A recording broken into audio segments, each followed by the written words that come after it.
Assalomu alaykum yoshlar.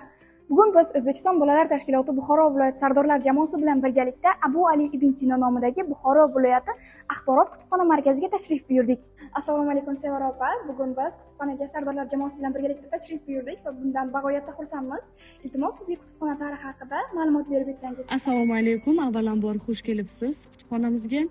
Abu Ali ibn Sino nomidagi Buxoro viloyat axborot kutubxona markazimiz 1921-yil 30-iyulda tashkil qilingan. Buxoro viloyati axborot kutubxona markazida 14 ta xizmat va sektorlar faoliyat ko'rsatib, jami 60 nafar ishchi xodimlar ishlab kelmoqda.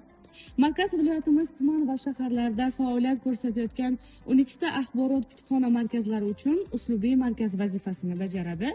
Axborot kutubxona markazi bugungi kunda kitob fondining boyligi bo'yicha O'zbekistonda yetakchi o'rinlardan birini egallagan. Axborot kutubxona markazimiz umumiy fondi 23 tildagi 300 mingdan ortiq axborot kutubxona resurslaridan iborat. Abu Ali ibn Sino nomidagi Buxoro viloyat axborot kutubxona markazida foydalanuvchilarga jahon andozalari darajasida xizmat ko'rsatish uchun keng imkoniyatlar yaratilgan. Jumladan 300 o'rinli 6 ta o'quv zallariga axborot kutubxona faoliyatini yuqori darajada olib borishga mo'ljallangan zamonaviy texnik vositalar o'rnatilgan. Wi-Fi tizimi yo'lga qo'yilgan. Bunday sharoitlar kitobxonlarning tashrifini yildan yilga oshib borishiga, yoshlarimizni ko'proq jalb qilish imkonini bermoqda.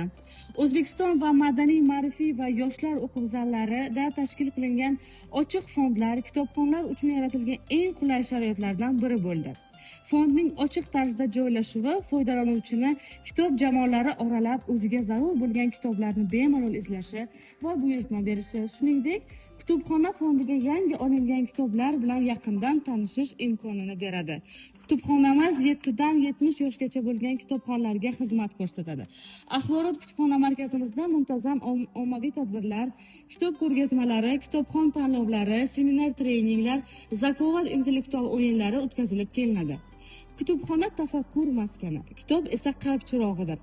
Umrimiz ushbu nurli maskan va eng ishonchli yo'ldoshimiz bilan hamisha charog'on bo'lsin.